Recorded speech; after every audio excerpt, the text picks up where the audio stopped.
The chief symbols. There are two Sanskrit words, pratika and pratima. Pratika means coming towards, nearing. In all countries, you will find various grades of worship. In this country, for instance, there are people who worship images of saints. There are people who worship certain forms and symbols. Then there are people who worship different beings who are higher than men, and their number is increasing very rapidly. Worshippers of departed spirits. I read that there are something like 8 millions of them here. Then there are other people who worship certain beings of higher grade, the angels, the gods, and so forth. Bhakti Yoga does not condemn any of these various grades, but they are all classed under one name, Pratika. These people are not worshipping God, but Pratika, something which is near, a step towards God. This Pratika worship cannot lead us to salvation and freedom. It can only give us certain particular things for which we worship them. For instance, if a man worships his departed ancestors or departed friends, he may get certain powers or certain information from them. Any particular gift that is got from these objects of worship is called Vidya, particular knowledge. But freedom, the highest aim, comes only by worship of God Himself. Some Orientalists think, in expounding the Vedas, that even the personal God Himself is a pratika. The personal God may be a pratika, but the pratikas are neither the personal nor impersonal God. They cannot be worshipped as God. So it would be a great mistake if people thought that by worshipping these different pratikas, either as angels or ancestors or mahatmas, holy men, saints, etc., or departed spirits, they could ever reach to freedom. At best, they can only reach to certain powers, but God alone can make us free. But because of that, they are not to be condemned. Their worship produces some result. The man who does not understand anything higher may get some power, some enjoyment by the worship of these pratikas, and after a long course of experience, when he will be ready to come to freedom, he will of his own accord give up the pratikas. Of these various pratikas, the most prevalent form is the worship of departed friends. Human nature, personal love, love for our friends, is so strong in us that when they die, we wish to see them once more, clinging on to their forms. We forget that these forms, while living, were constantly changing, and when they die, we think they become constant, and that we shall see them so. Not only so, but if I have a friend or a son who has been a scoundrel, as soon as he dies, I begin to think he is the saintliest person in existence. He becomes a god. There are people in India who, if a baby dies, do not burn it, but bury it and build a temple over it. And that little baby becomes the god of that temple. This is a very prevalent form of religion in many countries, and there are not wanting philosophers who think this has been the origin of all religions. Of course, they cannot prove it.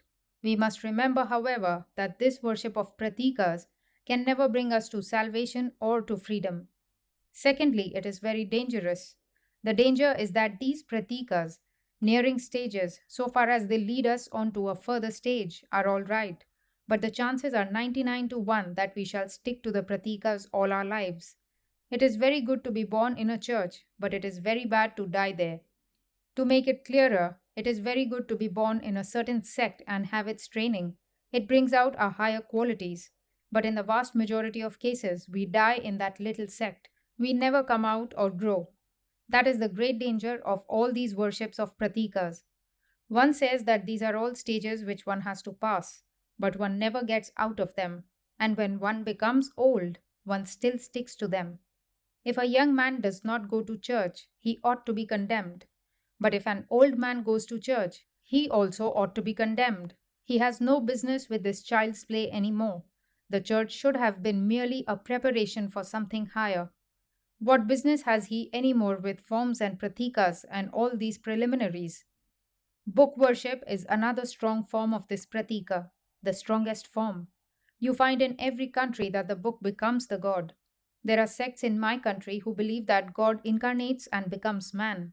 But even God incarnate as man must conform to the Vedas, and if his teachings do not so conform, they will not take him.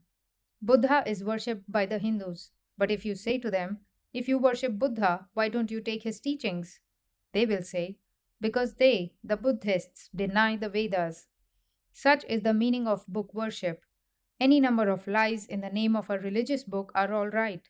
In India, if I want to teach anything new and simply state it on my own authority as what I think, nobody will come to listen to me. But if I take some passage from the Vedas and juggle with it and give it the most impossible meaning, murder everything that is reasonable in it, and bring out my own ideas as the ideas that were meant by the Vedas, all the fools will follow me in a crowd. Then there are men preaching a sort of Christianity that would frighten the ordinary Christian out of his wits. But they say, this is what Jesus Christ meant, and many come round them. People do not want anything new, if it is not in the Vedas or the Bible. It is a case of nerves. When you hear a new and striking thing, you are startled. Or when you see a new thing, you are startled. It is constitutional. It is much more so with thoughts. The mind has been running in ruts, and to take up a new idea is too much of a strain. So the idea has to be put near the ruts, and then we slowly take it. It is a good policy, but bad morality. Think of the mass of incongruities that reformers and what you call the liberal preachers pour into society today. According to Christian scientists, Jesus was a great healer. According to the spiritualists, he was a great psychic. According to the theosophists, he was a Mahatma. All these have to be deduced from the same text. There is a text in the Vedas which says, existence, Sat, alone existed. O beloved, nothing else existed in the beginning. Many different meanings are given to the word Sat in this text. The atomists say the word meant atoms, and out of these atoms the world has been produced. The naturalists say it meant nature, and out of nature everything has come. The Shunyavadins, maintainers of the void, say it meant nothing, zero, and out of nothing everything has been produced. The theists say it meant God, and the Advaitists say it was absolute existence, and all refer to the same text as their authority. These are the defects of book worship, but there is, on the other hand, a great advantage in it. It gives strength. All religious sects have disappeared excepting those that have a book. Nothing seems to kill them. Some of you have heard of the Parsis. They were the ancient Persians, and at one time there were about 100 millions of them. The majority of them were conquered by the Arabs and converted to Mohammedanism. A handful fled from their persecutors with their book, which is still preserving them. A book is the most tangible form of God. Think of the Jews. If they had not had a book, they would have simply melted into the world. But that keeps them up. The Talmud keeps them together, in spite of the most horrible persecution. One of the great advantages of a book is that it crystallizes everything in tangible and convenient form, and is the handiest of all idols. Just put a book on an altar and everyone sees it. A good book everyone reads. I am afraid I may be considered partial, but in my opinion, books have produced more evil than good. They are accountable for many mischievous doctrines. Creeds all come from books, and books are alone responsible for the persecution and fanaticism in the world. Books in modern times are making liars everywhere. I am astonished at the number of liars abroad in every country. The next thing to be considered is the pratima, or image, the use of images. All over the world, you will find images in some form or other. With some, it is in the form of a man, which is the best form. If I wanted to worship an image, I would rather have it in the form of a man than of an animal, or building, or any other form. One sect thinks a certain form is the right sort of image, and another thinks it is bad. The Christian thinks that when God came in the form of a dove, it was all right. But if he comes in the form of a fish, as the Hindus say, it is very wrong and superstitious.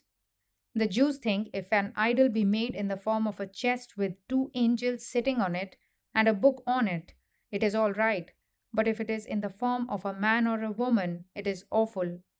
The Mohammedans think that when they pray, if they try to form a mental image of the temple with the Kaaba, the black stone in it, and turn towards the west, it is all right. But if you form the image in the shape of a church, it is idolatry. This is the defect of image worship. Yet all these seem to be necessary stages.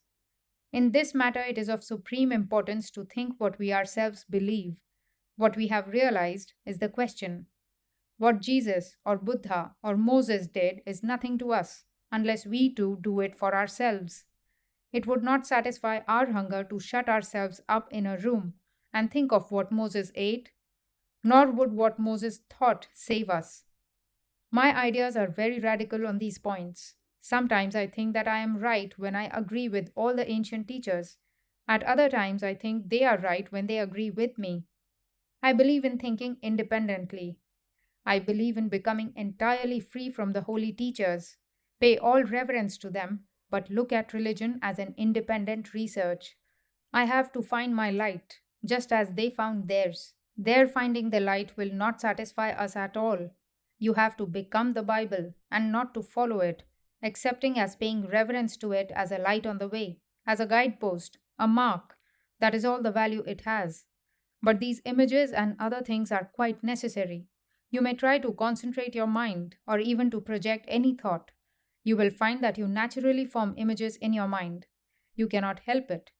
Two sorts of persons never require any image: the human animal who never thinks of any religion, and the perfected being who has passed through these stages.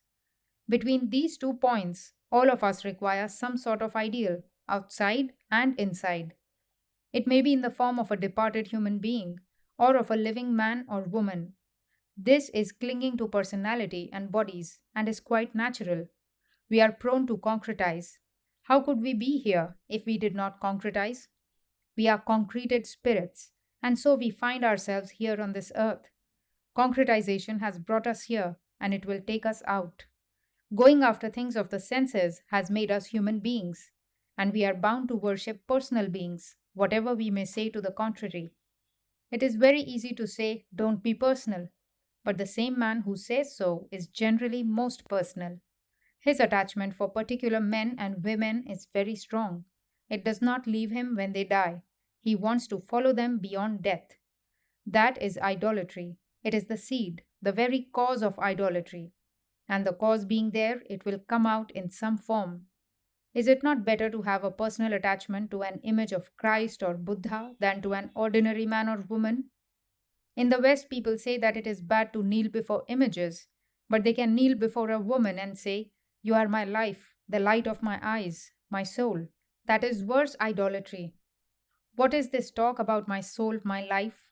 It will soon go away. It is only sense attachment. It is selfish love covered by a mass of flowers. Poets give it a good name and throw lavender water and all sorts of attractive things over it. Is it not better to kneel before a statue of Buddha or the Jina conqueror and say, "Thou art my life"? I would rather do that. There is another sort of pratika which is not recognized in Western countries, but is taught in our books. This teaches the worship of mind as God. Anything that is worshipped as God is a stage, a nearing, as it were. An example of this is the method of showing the fine star known as Arundhati near the group Pleiades. One is shown a big star near to it, and when he has fixed his attention on this and has come to know it, he is shown a finer and still nearer star. And when he has fixed his attention on that, he is led up to Arundhati. So all these various pratikas and pratimas lead to God. The worship of Buddha and of Christ constitute a pratika, a drawing near to the worship of God. But this worship of Buddha and of Christ will not save a man. He must go beyond them to him who manifested himself as Jesus Christ. For God alone can give us freedom. There are even some philosophers who say these should be regarded as God. They are not pratikas, but God Himself. However, we can take all these different pratikas, these different stages of approach, and not be hurt by them. But if we think while we are worshipping them that we are worshipping God, we are mistaken. If a man worships Jesus Christ and thinks he will be saved by that, he is mistaken entirely. If a man thinks that by worshipping an idol or the ghosts or spirits of the departed he will be saved, he is entirely mistaken. We may worship anything by seeing God in it, if we can forget the idol and see God there. We must not project any image upon God, but we may fill any image with that life which is God. Only forget the image, and you are right enough. For out of Him comes everything. He is everything.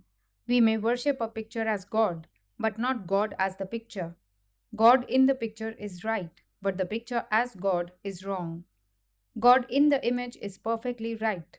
There is no danger there. This is the real worship of God. But the image God is a mere pratika. The next great thing to consider in bhakti is the word, the nama shakti, the power of the name. The whole universe is composed of name and form.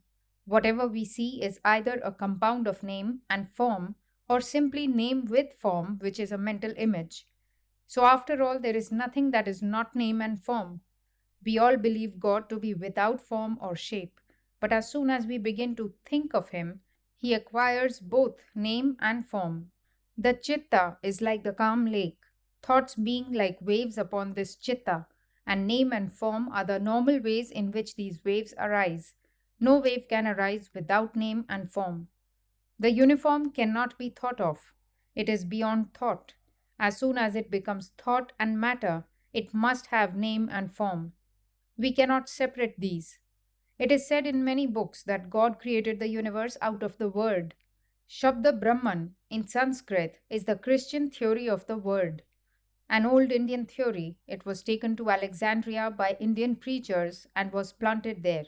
Thus, the idea of the word and the incarnation became fixed there. There is deep meaning in the thought that God created everything out of the word. God Himself being formless, this is the best way to describe the projection of forms or the creation. The Sanskrit word for creation is srishti, projection. What is meant by God created things out of nothing? The universe is projected out of God. He becomes the universe, and it all returns to Him. And again it proceeds forth, and again returns. Through all eternity, it will go on in that way. We have seen that the projection of anything in the mind cannot be without name and form. Suppose the mind to be perfectly calm, entirely without thought. Nevertheless, as soon as thought begins to rise, it will immediately take name and form. Every thought has a certain name and a certain form.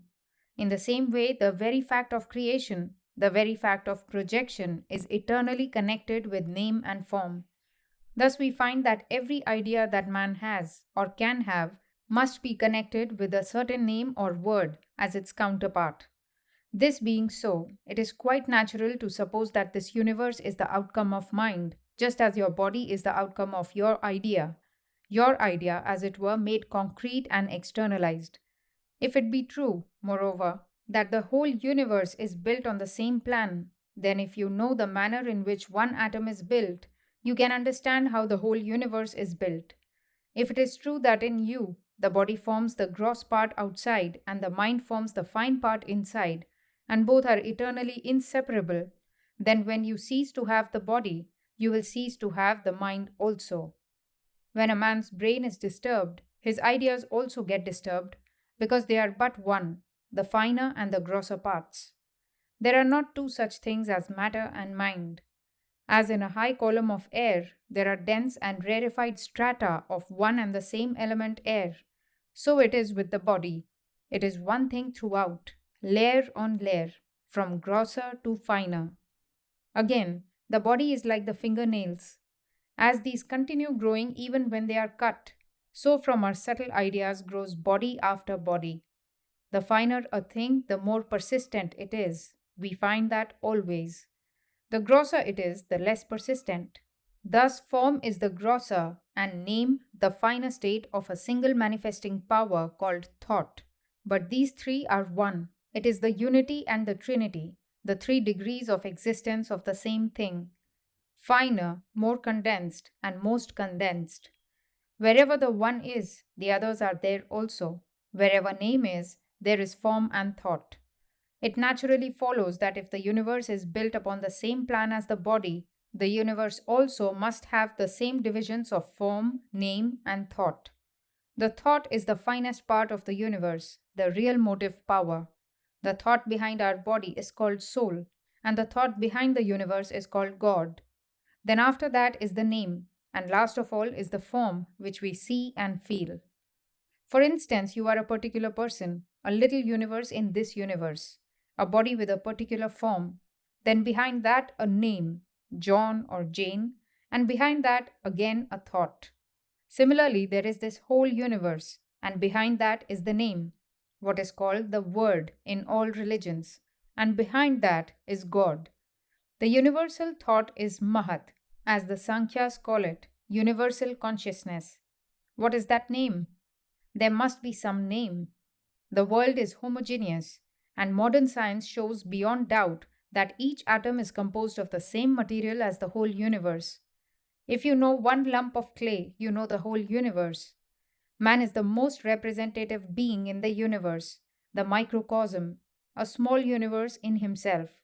So in man, we find there is the form, behind that, the name, and behind that, the thought, the thinking being. So this universe must be on exactly the same plan. The question is, what is that name? According to the Hindus, that word is Om. The old Egyptians also believed that. The Katha Upanishad says that seeking which a man practices brahmacharya. I will tell you in short what that is. That is Om. This is Brahman, the immutable one, and is the highest. Knowing this immutable one, whatever one desires, one gets. This Om stands for the name of the whole universe, or God. Standing midway between the external world and God, it represents both. But then we can take the universe piecemeal, according to the different senses, as touch, as color, as taste, and in various other ways. In each case, we can make of this universe millions of universes from different standpoints, each of which will be a complete universe by itself, and each one will have a name and a form and a thought behind. These thoughts behind are pratikas. Each of them has a name. These names of sacred symbols are used in Bhakti Yoga. They have almost infinite power. Simply by repetition of these words, we can get anything we desire. We can come to perfection. But two things are necessary. The teacher must be wonderful. So also must be the taught, says the Katha Upanishad. Such a name must come from a person to whom it has descended through right succession. From master to disciple, the spiritual current has been coming, from ancient times, bearing its power. The person from whom such a word comes is called a guru, and the person to whom it goes is called shishya, the disciple. When the word has been received in the regular way, and when it has been repeated, much advance has been made in Bhakti Yoga. Simply by the repetition of that word will come even the highest state of bhakti. Thou hast so many names. Thou understandest what is meant by them. All these names are thine, and in each is thine infinite power. There is neither time nor place for repeating these names, for all times and places are holy. Thou art so easy, thou art so merciful. How unfortunate am I that I have no love for thee